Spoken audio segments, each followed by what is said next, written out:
Good afternoon, everyone. Please stand for the opening prayer.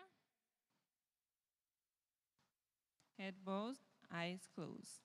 Dear Lord, I pray that you help us today and help us to have a good program and that it will be edifying to us and that we'll be able to share our knowledge with others. Amen. Please be seated.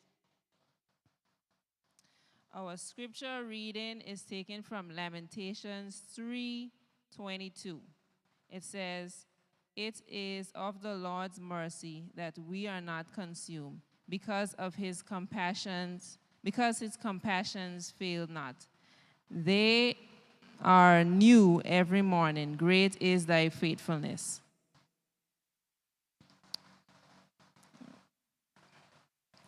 AY, stand at attention.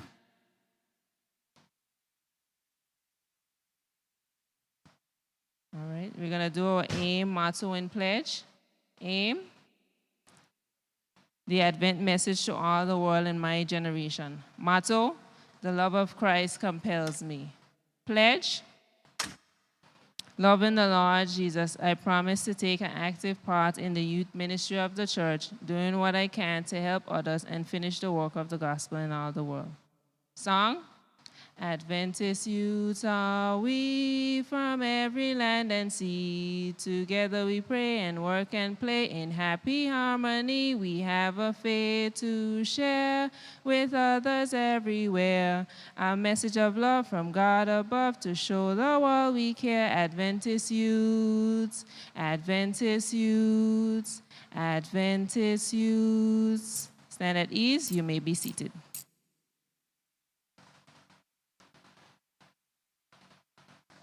All right, today we're going to have a program around breast cancer awareness, and we will be having a presentation by Dr. Robin Perkins.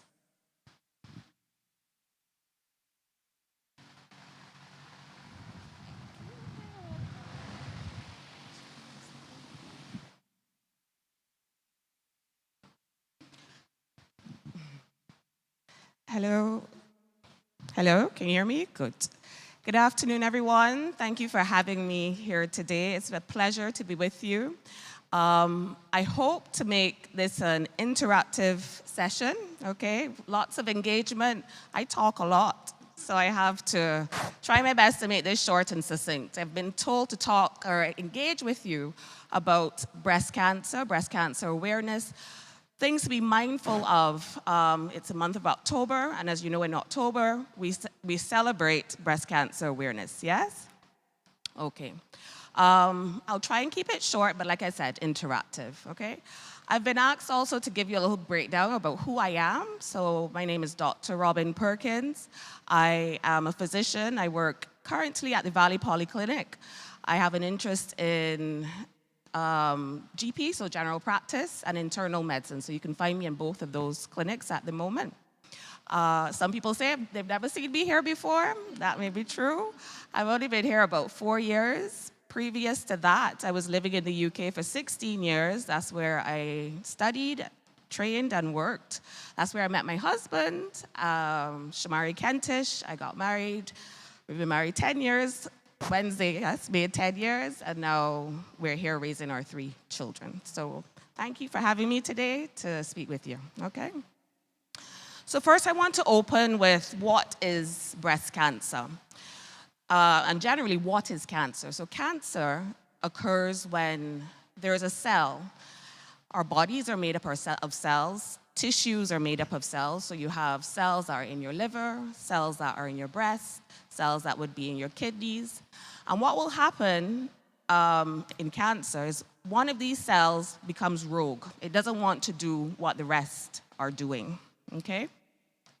And that becomes a problem because everything else is doing what the breast tissue should be doing, but this one cell decides, I no longer want to be like you all, I want to do something different. And that's ingrained in the blueprint of each cell, your DNA, okay? So there may be a mutation. You hear that word saying mutation. That's just an error in the DNA, the coding of the cell.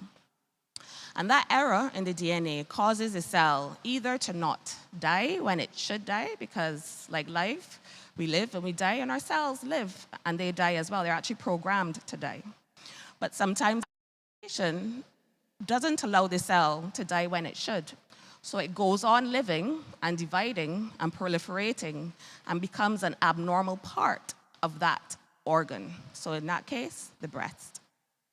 Another thing that may happen is our immune system is meant also to target foreign cells, cells that are behaving badly or not part of us. And what the cancer cell does is that it evades the normal immune checkpoints and allows it to grow in that particular tissue. So for the breast, you can either have a cancer in the duct of the breast, so where the milk passes through, that's called a ductal carcinoma, or you can have a lobular carcinoma where the milk is produced. That's where you can have the majority of cancers. Now, just to give you a bit of statistics about cancer, thank you. 1 in 3 of us at some point in time will get cancer. And most of us know someone who either has had or has cancer, because 1 in 3 of us will get cancer. But cancer these days is something that people die with, not die of. So treatments have advanced, detection and screening has advanced as well, to ensure that either we're detecting it early and therefore the spread is limited, or our treatments or chemotherapy drugs or different hormonal receptor drugs are stronger now, and people are living now and living 20 plus years after having their cancer diagnosis. So people often wonder why. I hear a lot of people getting cancer. Apologies, I go into my Bajan dialect. So tell me if you can't understand me. But persons will wonder, why is it that I know so many people getting cancer? When my grandmother was older, there wasn't so much cancer around. That's 2 reasons. People are living longer, and the longer we live, the more likelihood it is that our cells behave badly, basically, and can form cancer cells. 2, that our cells behave badly. Cancer cells. 2. It's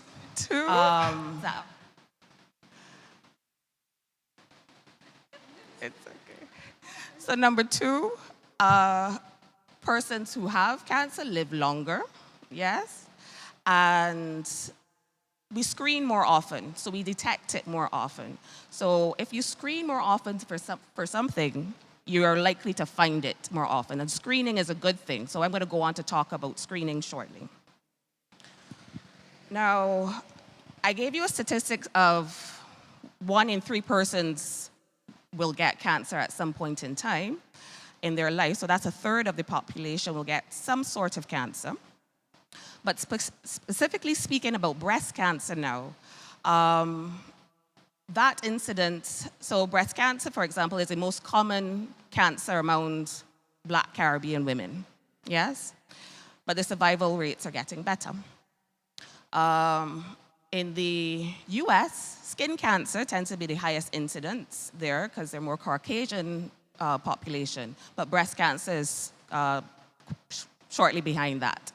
So it has a very high incidence. So very relevant to know about it, know how to prevent it, and to spread awareness about it. There are quite a few men in the audience. I'm happy about that. So men are not, don't think that you can't get breast cancer either, and tune out or only listen to it in relation to your daughters or your wives or your sisters. Men can get breast cancer as well. And it's important for a man to do what he can to reduce his risk factors for getting breast cancer. And we'll move on to talk about those now, okay? So I'm going to throw it out to you because I said it was going to be interactive. Can anybody tell me what a risk factor might be for cancer? Breast cancer specifically. Well, all cancers kind of fall into the same category. So what would predispose or what would cause somebody to be at increased risk of getting cancer? Yeah, very good. So, the microphone is behind you. Genetics. Yes, very good. Genetics. So we spoke earlier about cancer originating from problems within the DNA and problems with coding in the particular cell. So there are certain genes that are responsible for breast cancer, breast and ovarian cancer. And those genes, without going into detail about them, they can predispose you to getting cancer. But not every person who develops breast cancer has a genetic risk factor. We have what you call de novo mutation, so a mutation that happens in a cell just like that, without having any risk factors. So some people will be like, but I don't have anybody in my family with cancer, but why is it me? But you don't have to look at it that way. Sometimes these things just happen without that genetic risk. But if you know if your mother has had cancer, your sister has had cancer, or if you're older and your daughter's been diagnosed with cancer, those are first-degree relatives. If a first-degree relative has had cancer, or if they're a man and they're a first-degree relative and they've had cancer, you know that you're at high risk and you have to screen more often for cancer. Any others? I want 2 more at least. 2 more. I didn't hear it quite. Diet, yes. Diet is another aspect of your risk factors, particularly the ultra-processed foods. So when I say ultra-processed, everybody kind of has chips, very oily foods. So obesity in itself. So poor diet leads to obesity. Obesity leads to cancer, all types of cancer. So important to eat well. The fresher the fruit and the vegetables and your meal, the less processed it is, the better it is for you. And also getting physical activity, so some sort of exercise, and watching your portion sizes, important. And sugar, very good, and sugar. Any others? 1 more at least.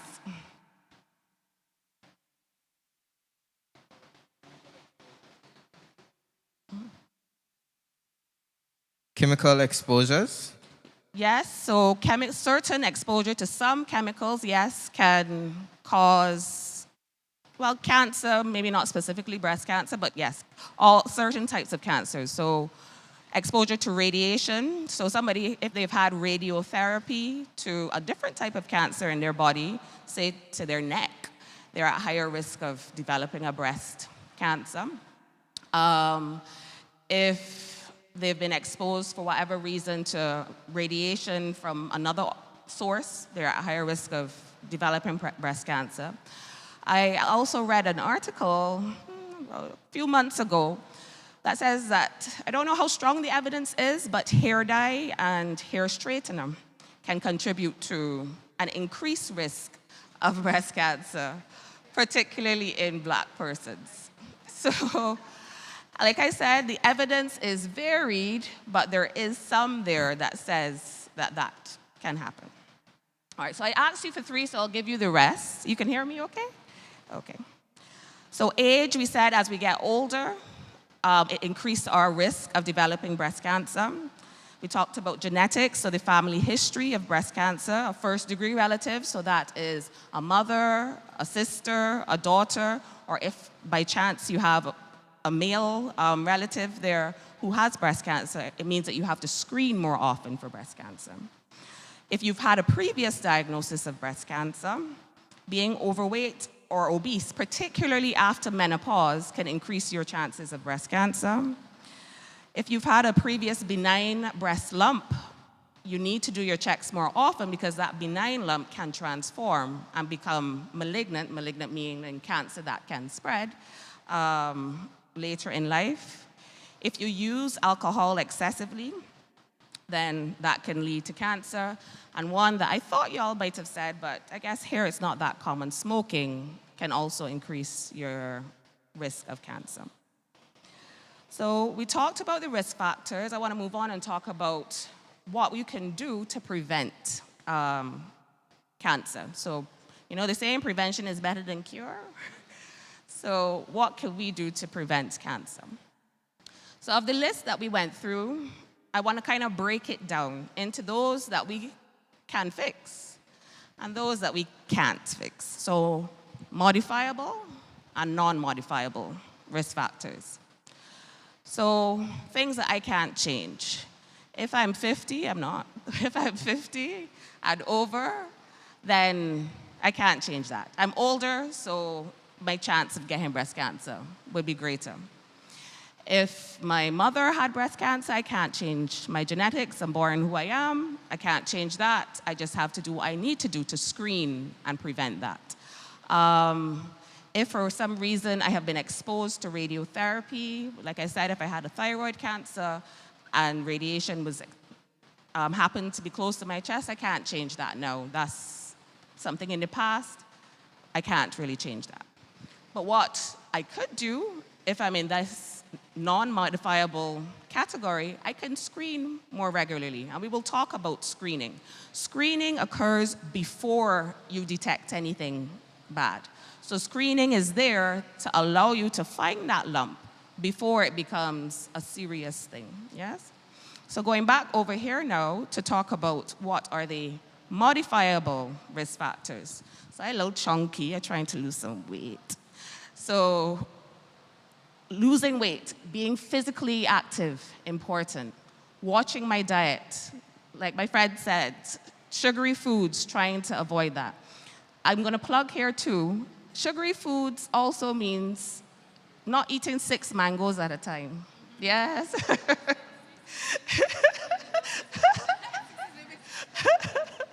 Not eating 10 mangoes at a time. 6 is a problem too. It is natural sweet, but it is sugar. So unless you're eating those mangoes and you're not eating anything else, that is still sugar that your body, if you don't do the physical activity to burn it, it's gonna be there and it's gonna be deposited as fat. So if you eat your 6 mangoes and you turn around and eat a Johnny cake and cheese, that's too much calories for breakfast if you're not gonna go in the ground and plant some yam or something like that, right? Or going, sugar apple season is coming in. So yes, 3 sugar apples, too much sweet. And yes, it is a processed sweet as well. So you don't want to be indulging in sugar, adding too many sugars to your tea. Yes, go ahead.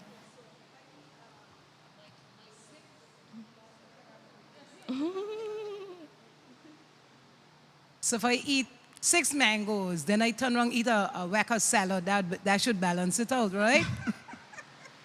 I like that one. So, yes, if that is, well, depending on the size of the mango. So if we're talking about a mango the size of my fist, if you ate that and that was your lunch with a salad, and then you went and you did some physical activity, then fine. And you didn't drink juice and a malt behind it and eat some ice cream for dessert, then I would allow that. But even that is a little bit of a push, but I would turn my eye to that. The notion is to burn off those calories, yes?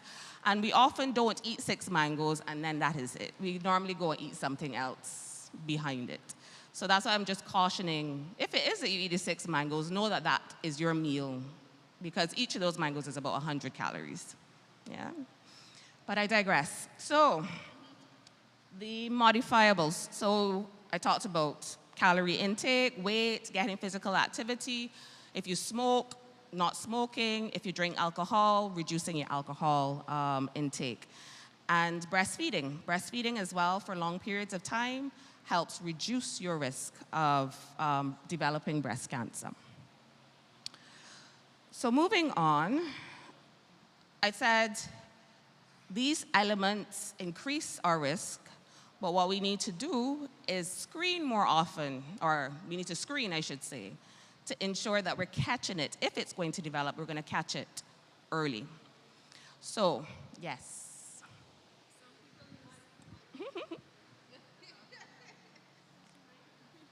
Some people say that the screening may cause you to have breast cancer because it's a painful process, like to do it frequently. We're going to get to that. Remind me if I don't answer it, okay? All right. So First, before we talk about the screening in detail, we need to know what we're looking for, right? So I'm going to throw it back out to you all. Tell me some signs and symptoms of breast cancer. I want at least 3, and I want a man to answer 1. I don't know.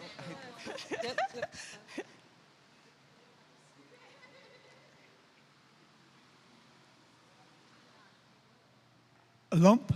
Yes, very good, very good. I'm at.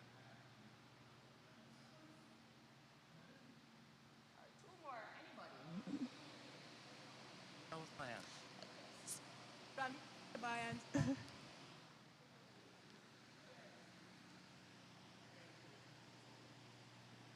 Pain, The you know how an orange looks? Peau That d'orange, yes. ripple kind of look. So skin changes, we'll call that skin changes. Very good. One more.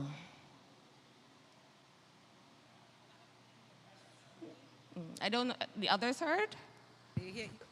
You heard me?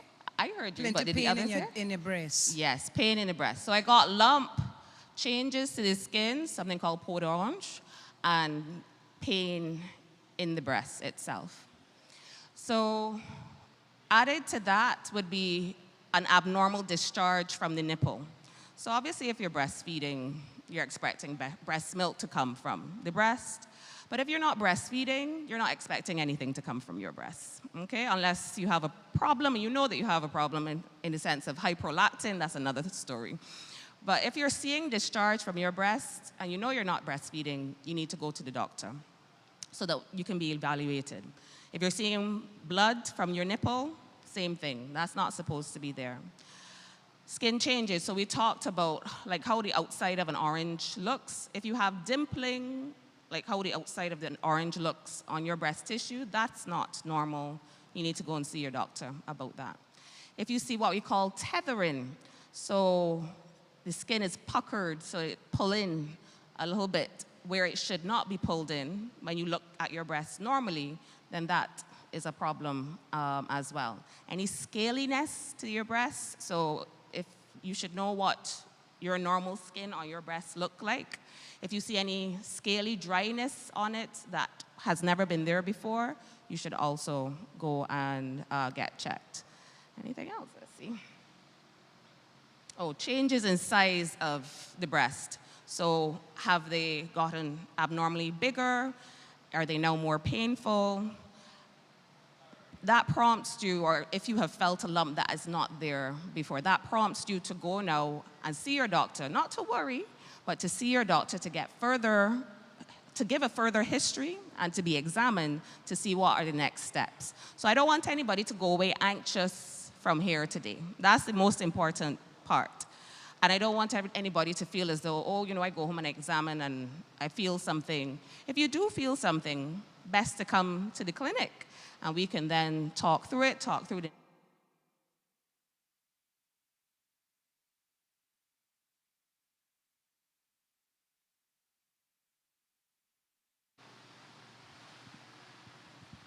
Hello?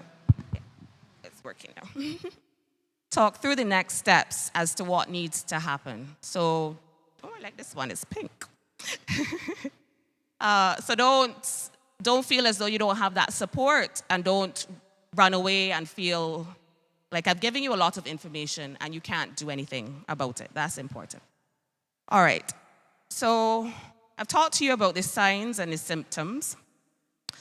Now I want to go on and talk to you about how we screen for them. So part of screening is self-examination, okay? And what is recommended for females is at least once a month. If you're having your period still, about 5 to 7 days after your period starts, try and do it then. There should be less lumps and the breast tissue should be less painful because breast tissue can get sensitive around the time of your period. But try and fix it at that particular time. So if you know that it is the 15th of the month, that is 7 days after your period, try and do it every 15th of the month moving forward. And men, don't zone out on this one. You can do it yourselves and also advise your loved ones about doing it as well. So I went to the beach today, and as I was walking on Crocus Bay, I saw this rock. And I was like, oh. I was like, oh, this looks like a breast. And I was wondering, how am I going to teach you all about self-examination? And then it's like the Lord showed me, I'm like, oh, look at this rock. So, Tiffany, can you hold the mic for me while I... Thank you. So, I'm going to have to hold the rock and also examine, yes? So like I said, pick a date in the month that you're going to do this regularly, all right? We're going to imagine that this is my breast, and best to do it first looking in the mirror. You want to know what your breasts look like, how the tissue looks, how the skin looks, how they... everybody's breast is not going to be so perky like this. Remember that. But just for this demonstration purposes, this is how it looks, okay? But if breasts come in different sizes, if your breast is bigger, it is better to lie and examine yourself. First, look in the mirror. Be sure that they may not be symmetrical, but whatever is normal for you, recognize and know that that's normal for you still. You have to know what is normal first. Then what you're going to do is, imagine I decided to lie down, okay? So I'm going to be lying down, and then what I'm going to do, so imagine my hand is up here. Imagine my hand is still up there. It's easier to examine with your hand up here because it kind of flattens the breast tissue closer to your chest and allows you to feel for those lumps better. So imagine my hand is up there, but it's not. You're going to feel, what I do, I feel first above my clavicle. So everybody could feel their collarbone. This is called your clavicle. You could knock it sometimes. So you could feel in that pocket there. What you're feeling for there are swellings called lymph nodes, okay? You don't want to feel any lymph nodes there, but you're feeling to feel if there's anything enlarged or rubbery there. Most of us have no problems there. Then what you're going to do with your hand extended like that is to feel in your armpit. Again, feeling for any swellings or any rubberiness, any lumps that are not there. That's feeling for the lymph nodes, okay? Then you're going to come now closer to your breast tissue. So again, with your hand up like that, because we want to flatten it down as best as possible, your breast tissue extends all the way into your armpit. Some people have a lot of breast tissue there, some people don't have as much. But it's important to feel that breast tissue that is in your armpit as well. So you're taking 3 of these fingers, 4 of them, doesn't matter, and then you're just pressing along, and you're coming into your breast in that way. Then you come to the breast itself. Like I said, you're looking at it, you're making sure the skin is okay, you're making sure that the nipple hasn't gone in. So nipple retraction is another thing. If your nipple was out and it has now gone in, that is a problem. If it was in and it's now gone out, that is a problem.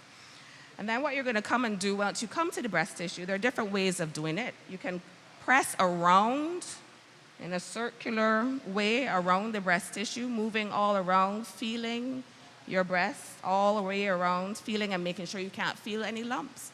Or you can take it what we call quadrant by quadrant. So starting by the nipple and working your way out. And go in those 4 areas of your breast to be sure. Then afterwards, you're going to have a feel around the nipple and be sure that all of that is fine as well, okay? Put my rock back. Okay. So, that's self-examination, and everybody can do that. And I encourage everybody to do that once a month to know what is normal for them.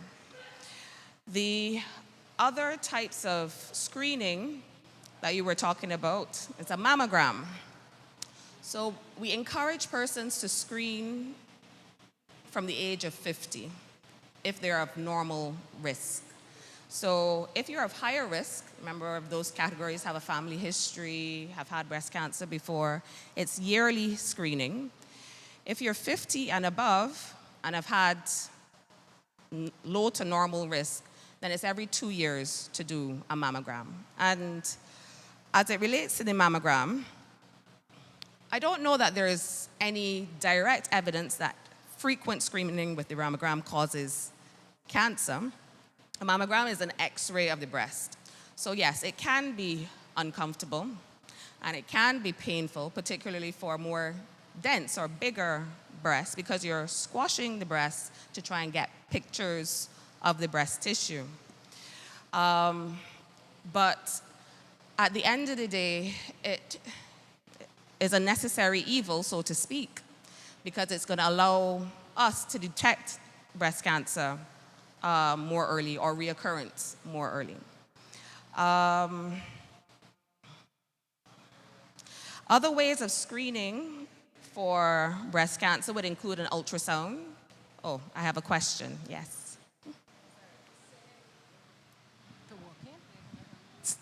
You said the bigger your breast is, the more pain you'll have when you're doing the mammogram, right? That's what you said? Well, I could tell you I had mine done years ago and I hardly got breast. That was more painful to me than anything else. So I thought the smaller your breast is, because she couldn't even get it in the machine. So. Well, you see, pain is relative, and only you know your pain, yes? But the challenge with bigger breasts is that the breast tissue has to be squashed more thinly. That means applying more pressure and potentially more pain. So it also has to do with the technician and their capabilities as well, and getting the right pictures. It's not a painless procedure. It's uncomfortable. But like I said, it's almost necessary for what we're trying to achieve, which is trying to detect the cancer early, or detect any changes early, so that we can intervene earlier. So speaking now about what other screening modalities there are, what other ways we can screen for breast cancer. So we have ultrasound. So for younger persons, or again, people that have more dense breast tissue, we sometimes do ultrasound alone, or an ultrasound and a mammogram together to screen for any lumps or bumps. Another way is a breast MRI, so you can scan for the breast tissue, and that can look in more detail at the breast to look for lumps and bumps. So ultrasound, mammogram, and breast MRI. And it's up to your doctor to determine which one is best for you, yes, based on their clinical examination and discussion with you.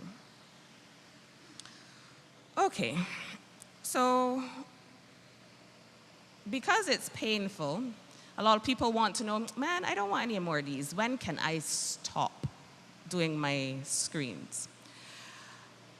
That is on a case-by-case basis. And I would encourage you to speak to your physician if it is that you had one mammogram and you don't want any more, you don't want to go through that ever again. It's nothing that we force you to do, but it's important to have that conversation to say, well, this is not something that I want to do. Can I do something else to screen? Or I heard that a mammogram is painful. I don't want that, so I ain't going to the doctor anymore to even look at my breast, because I don't want to find out or know. Conversations are important. So don't be fearful. I would advise you to come and express that to your clinician and say, well, I understand that a mammogram is very painful. My breasts are very sensitive and I don't want to have that. Is there something else that we can do to investigate it? And we can have that conversation with you. As it relates to stopping, generally speaking, the advice is by the age of 74, if you've had normal mammograms up until that point and no family history, at that point we can decide, well, 74, 75, we can decide that we will no longer be doing the mammograms regularly. But again, it's a case-by-case discussion. Now, moving on to if you find a lump. So let's walk through, we've talked a lot about self-examination and what changes you may find. If you do find a change and you go to your doctor and you're examined and a lump is identified, then yes, we will send you for those tests and say the test came back and confirmed that the lump was there. That doesn't necessarily mean that that it's cancer. Breast can be lumpy, and you have benign lumps, so non-cancerous lumps, and you have cancerous lumps. The next stage is finding out which type of lump that is, okay? Sometimes we can tell by examination that maybe it's a cystic type of breast tissue, and it's probably a lump not to be worried about. And people will know their breast as well and know that, okay, sometimes I get my breast feeling a bit lumpy and then it goes away. It tends to be a lump that persists that you want to definitely investigate. So the next step, if you find a lump, is testing that lump. And that test would involve taking a bit of a sample of that lump, and that's normally done under local anesthetic by the surgeon. And that tissue then goes off for testing. So that goes to the pathology lab for histopathology testing to determine if it is cancer. So a special doctor looks at it under the microscope, looks at certain changes of it, and, oh, thank you, dear. Looks at certain changes in it, and they will then determine if it is cancerous or not. If it looks like cancer, then more testing happens to determine how we can treat that cancer. So are there certain hormone therapies that we can use, different types of chemotherapy, different strategies? It's another process that now begins. So say you got the diagnosis of breast cancer, then that's where then you'll have more doctors and a bigger team now coming into play. So you'll have now the oncologist, the surgeon, your primary care doctor, who's going to come in now and have those conversations with you as to what the next steps will be. Depending on the extent of it, you may have the lump removed, so what we call a lumpectomy.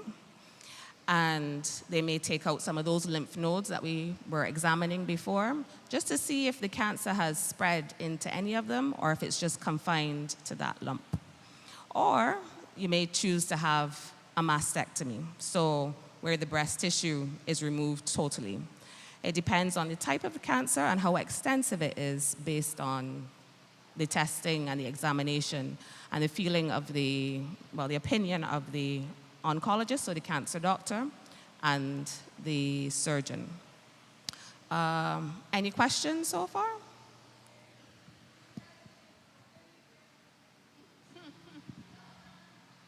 Thank you. You mentioned about the lymph nodes. Is it possible or is it common for swollen lymph nodes to actually be lumps? Can lumps be located where your lymph nodes are? So let me understand that. So is it possible for swollen lymph nodes to be cancerous lumps? That's what you're asking? Yeah, or for lumps to be in the same region as your lymph nodes. So anything's possible under the sun. As it relates to breast cancer, yes, I guess you can have a cancer in what we call the tail of Spence, so that breast tissue under your armpit. And yes, depending on where that is, that could mimic a lymph node. But either way, if you find any lump and you're not too sure about what it is, then come and get it checked. Your doctor may examine it and be like, okay, no, this is a lymph node, but still, if it's a lymph node, we still need to investigate that. Or, oh, this node feels like if it's in the breast tissue or it's somewhere else in the tissue, not a lymph node, we still need to investigate it. And those scans that I spoke of, so you wouldn't do the mammogram of the tissue under there. We may do an ultrasound or a CT scan to determine what that lump is there. Did that answer the question? Okay. This is not a question. I just want to share something with you, right? It was in 1989. 1989, I think it was, when I had surgery done on my breast. I think it was my left breast. I can't tell now because the mark no longer there. It was like a little proud flesh, but it disappeared. It was Dr. Lowe who did the surgery many years ago. And they removed a lump from my breast, but it was benign. Benign means not cancerous, right? That's right, yes. Yes, they sent it off to Antigua to have it tested. Came back benign. Then I went to St. Martin. I was in my 20s at that time. I went to St. Martin and had the mammogram done. They would tell you how, you know, it was painful because it was trying to get it in the machine, squeezing it, and it was okay and everything. So, but I never did follow up. To be honest, after that, I never Say did. that part. I never did follow up after that. Oh. I had no more mammogram done since. That's a lifetime ago. So you know what that means. You have to come and visit me for a paper and examination. Thank you for sharing that, though, because that gives you or reinforces what I'm telling you about. From detection of the lump to scanning and finding and confirming that lump to having the surgery to take out that lump, and then the histopathology or the tests in Antigua that in your case confirmed that it was a benign lump. But remember, in my talk I was saying that once you've had a lump and it's benign, it's important still to screen further, and more regular checks would be advised. Okay, so I'm gonna wrap up. As it relates then to treatment, so we talked about the surgical treatment, either lumpectomy, mastectomy. Then if it is cancer, having radiotherapy, so that's radiation directed towards the cancer to kill the cancer cells. You have hormonal therapy, so tablets that you can take which sort of pinpoint the cancer and allow it to, your body to fight it and die. And then you have chemotherapy drugs, which again go in and they target those particular cancer cells that are replicating frequently and allow those to die. I've gone through it very quickly, but that in itself is a long and arduous process and can be quite taxing as well on the individual. You had a question, sir? Hey. Where the mic?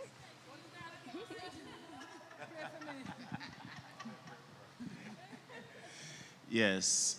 Can you advise on what kinds of food or types of food that I should eat to avoid, and when I say I mean like everybody, to avoid maybe developing your cancer or to help to at least keep it down? What kind of foods that we can eat? So I can't say, so okay, I can say the fresher the food, the better, yes? What I would say to that, so like I said, your ultra processed food, so your Fruit Loops, cereal, your Frosted Flakes, the more processes it has to go through, the less nutritious it is for you. So if you can eat oats instead, and you're looking at me like, oats, oh my gosh. I don't like oats either. If you can eat oats instead, or cornmeal porridge instead, or cream of wheat instead, something that is not, yes, without sugar, something that is not processed multiple times. If you can eat instead, if you wanted to have a potato, some chips, then say you wanted some fish and chips or something like that. Instead of buying the bag of frozen chips, you cut up your potato instead, and don't make that the norm, make that a treat. Instead of, let's say, instead of hot dogs, corned beef, those sort of things, you want to limit the amount of red meat that you're eating. You want to limit the amount of nitrates, so those processed foods have a lot of things put in them to preserve them as well. Again, there's evidence that wax and wane. So sometimes it's there and they say, okay, the nitrates, the things that in ham, hot dogs, corned beef, to preserve the meat. Sometimes it's said that they cause cancer.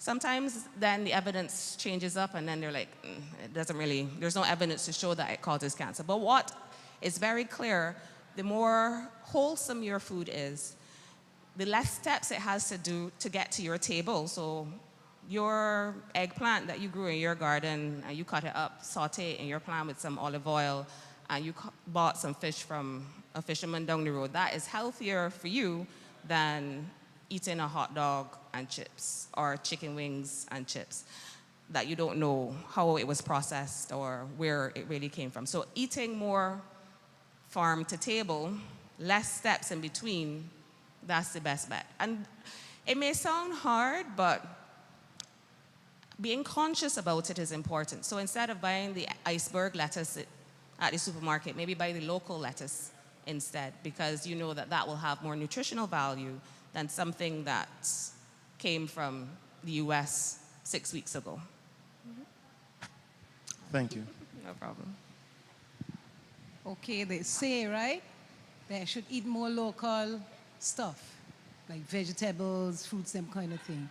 But what do the farmers put on these fruits and vegetables when they're growing? What pesticide do they use? That's the next question.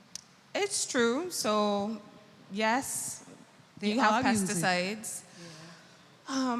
But all farmers use, well, I can't say all farmers use pesticides, but even if you're getting your fruit and vegetables from overseas, unless, I guess it's organic, but then even if it's organic, meaning that they're certified organic and not using pesticides, by the time it comes here, the nutritional value has been depleted. So what I would say to that is try and be selective with where you're buying your fruit and vegetable. Grow your own if possible, and wash your fruit and Because vegetables well. I learned here someday that noon, what you call that bush in the mango garden there, what it'll grow big. Is noon? No, not noon. Thin leaves. No, not moringa. The next one, the people, they boil it. A local person, she grows. She has a farm, and she use it and spray her plants. Neem bush. So that's a very good natural pesticide. I've seen that too, yes. Neem is a natural pesticide. What are some signs of breast cancer that men should look for? Like, is it the same thing as women? So same thing as women. So change in the size or shape of the breast, an abnormal or a discharge from the nipple, because men shouldn't be having any discharge from the nipple, change in the skin quality, or a lump. So same thing as for women.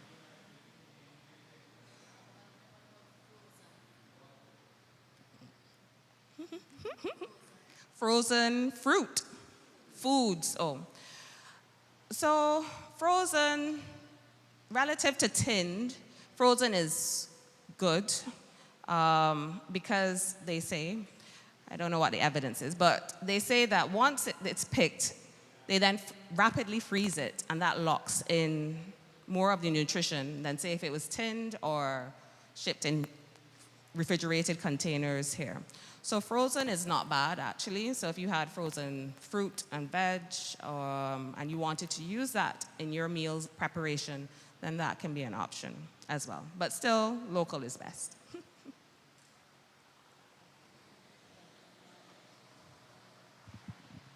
Is it true that there's anything to do with the containers you cook your food in, so the pots and the plastic containers and things like that?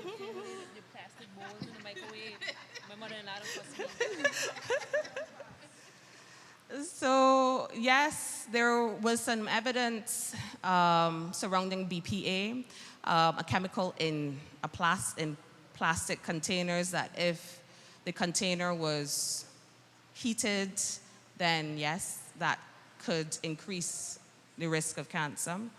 So you'll see that you have BPA-free bottles and containers and different things like that, and they drive now to drink your water out of aluminum cans and what's not.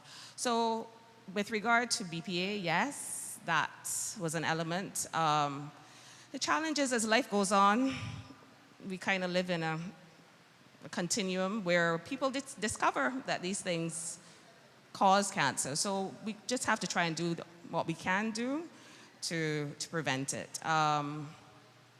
If you can not microwave your lunch in a plastic lunch bowl and you can put it in a plate, the better. But if you can't, and it happens that you do it maybe once or twice, it's not going to be the end of the world.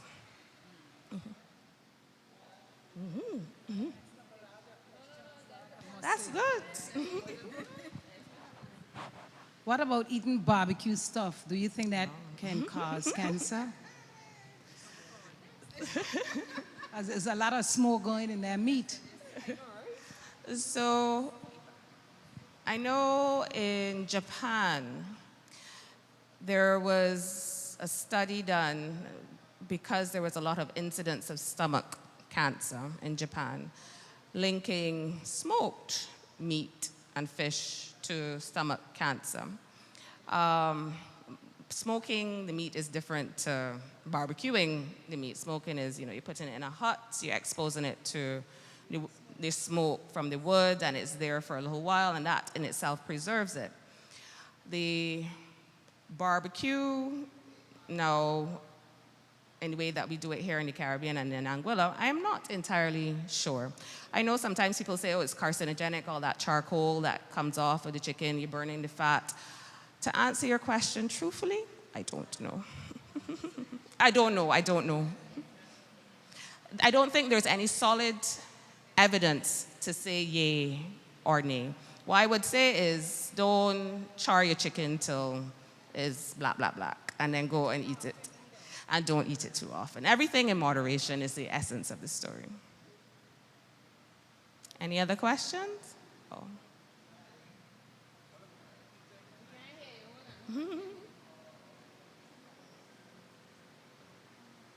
I don't know if...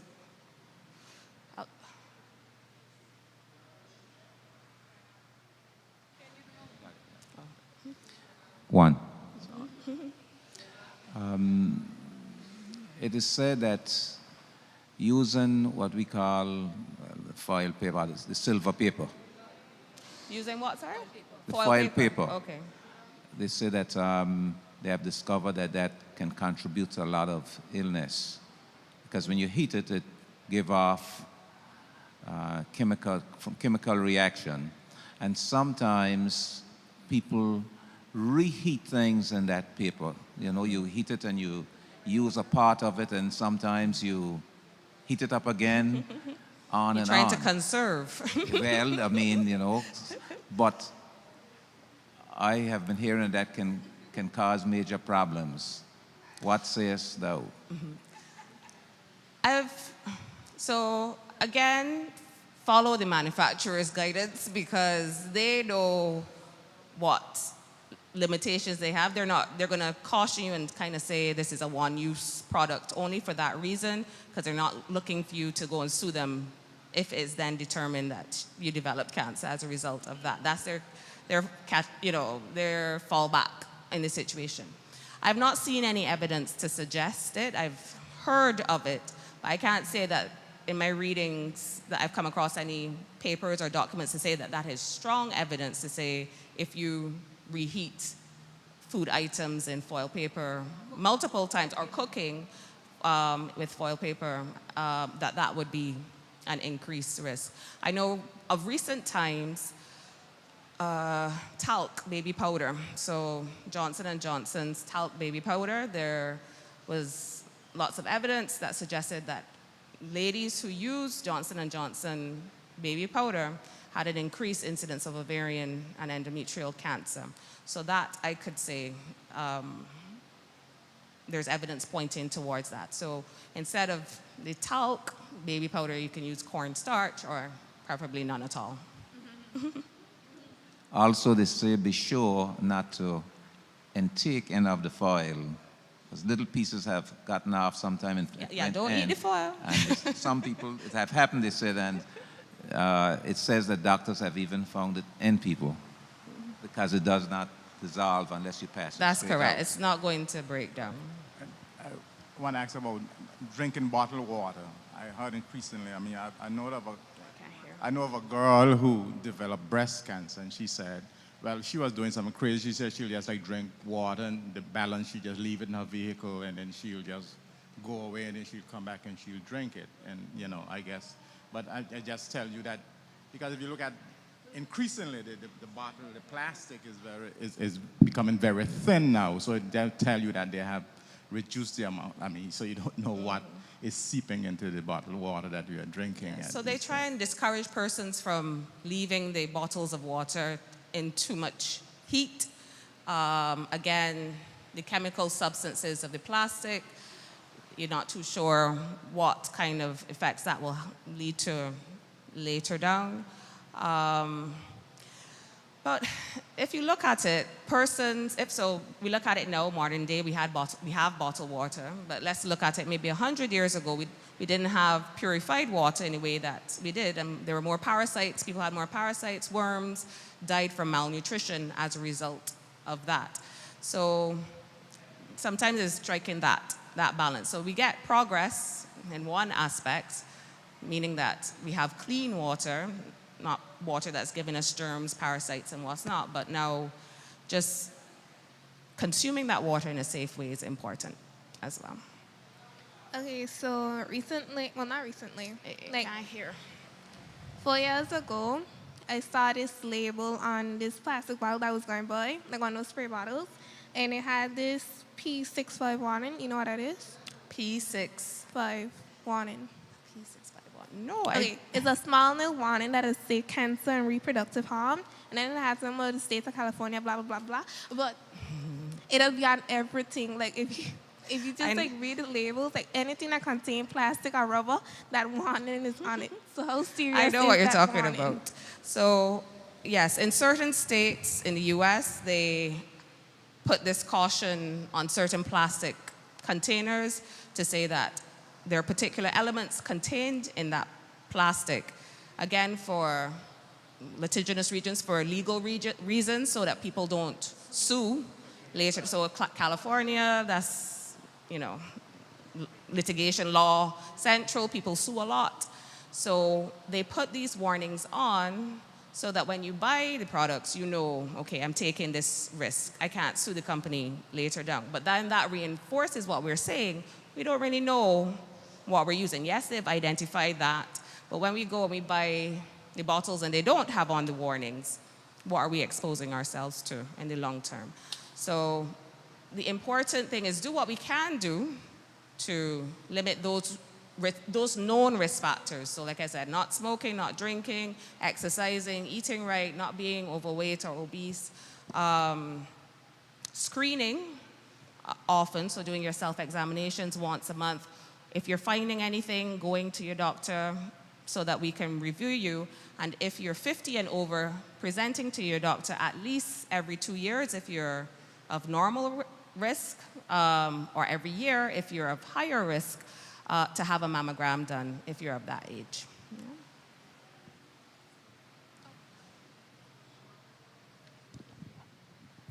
Well, normally I use some water, but I use a filter, charcoal filter, so I don't buy the bottled water. That's good.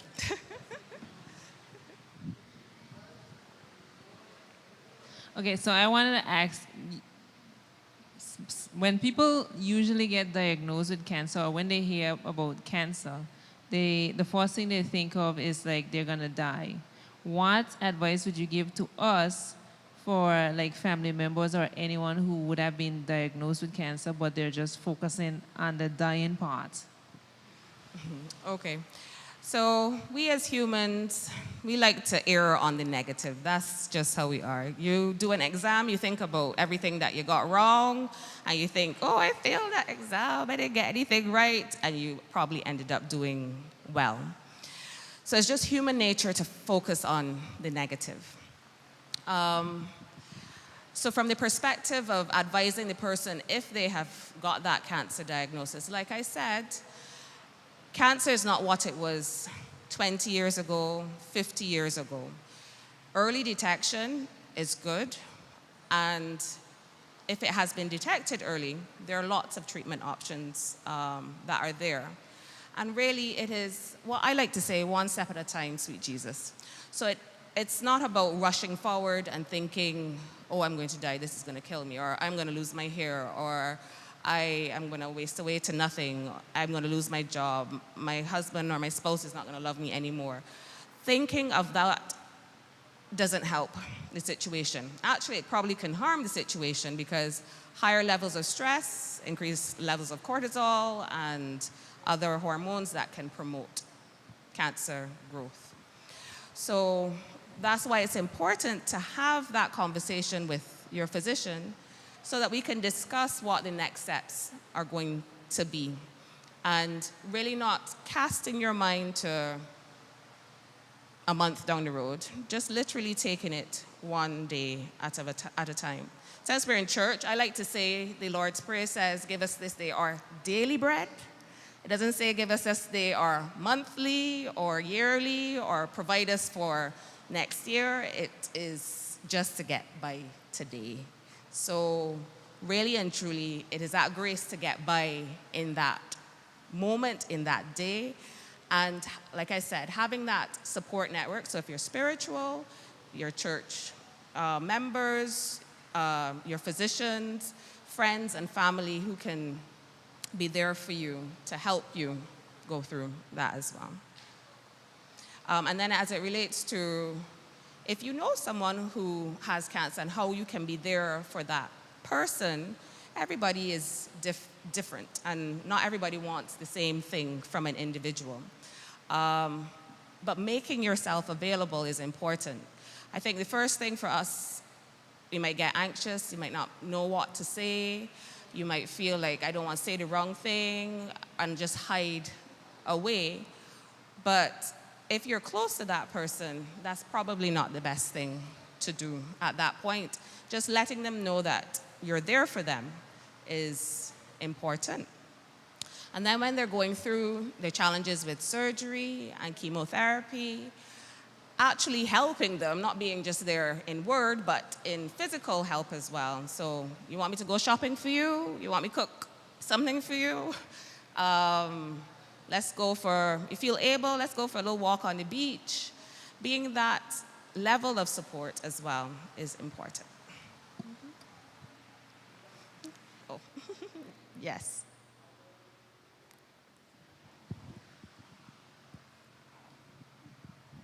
Thank you, Doc.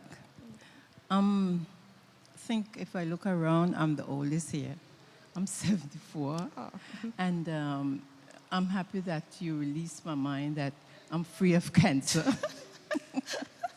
I didn't tell you that. And the only concern in surgery that I had was thyroid removed in 2016 by Dr. Webster, but I haven't had an issue since. And just Monday, I've been to the clinic for a checkup, and I'm supposed to be back tomorrow. Not Monday, Thursday. I came, and I'll be back tomorrow. Anyway, I say that to say that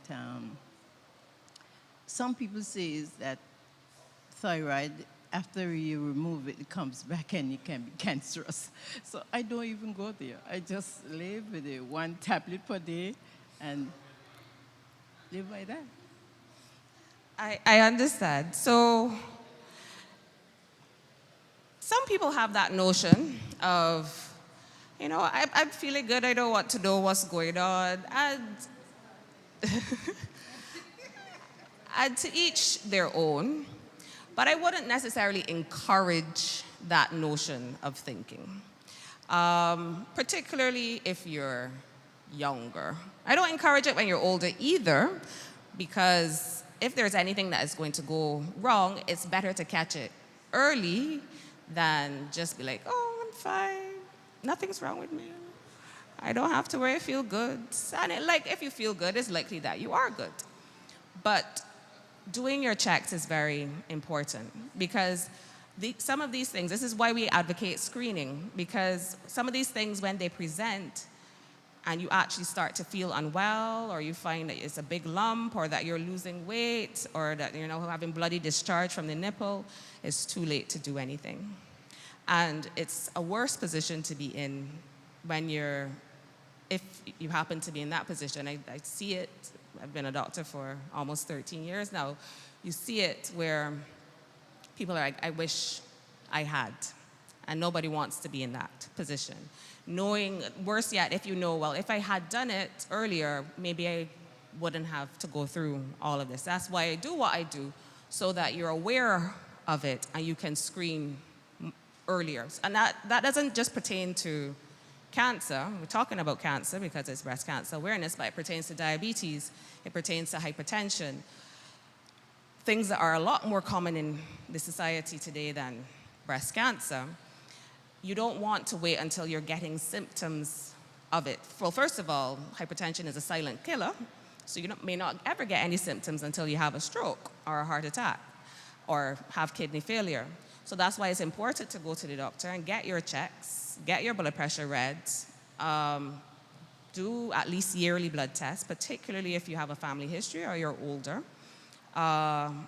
Eat right, exercise, because when you start now to develop these signs and symptoms of any clinical condition, sometimes it's too late at that point in time. As it relates specifically to what you said, so screening, doing your thyroid tests, important, so the blood tests.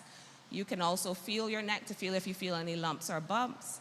And if any of those thyroid tests are abnormal, then we would send you for further scans and that sort of thing. But regularly visiting your doctor if you have any medical condition. I find here in Anguilla, everybody has a notion of, oh, I take my tablets, I don't need to see the doctor. But I ask people, I'm like, so your car, you just put gas in it. You don't take it to the mechanic to get checked or serviced or anything like that. We have to think about those things. You need to get young, old, and in between. You have to get checked, because at that point in time, we can then help and intervene at the stages that we would need to intervene. Thank you. I have been checking, but since Doc came to the ministerial, to the government, I delete a little bit, but I have been regular before he came into the ministerial. So you would do your checks with him regularly? Yeah, yes. So good, you're not as bad as I thought then. Yes. Oh. Sure.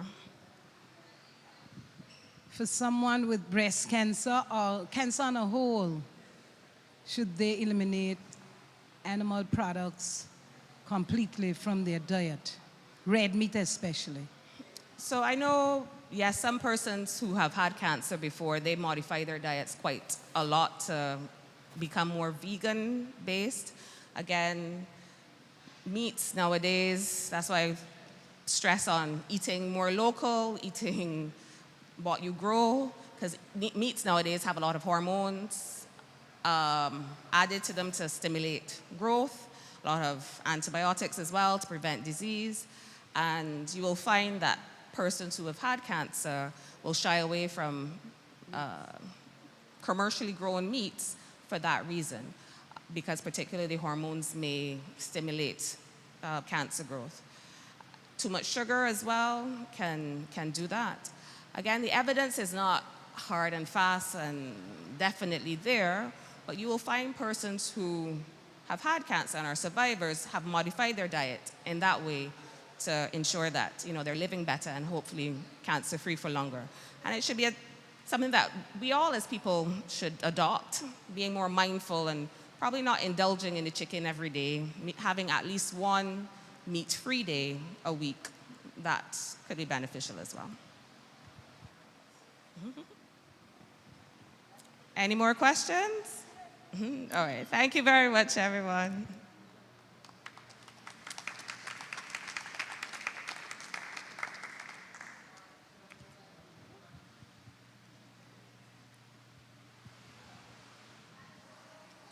Hi. Hailing from the picturesque island of Dominica, Arlene Filbert has been a beacon of strength and resilience throughout her journey.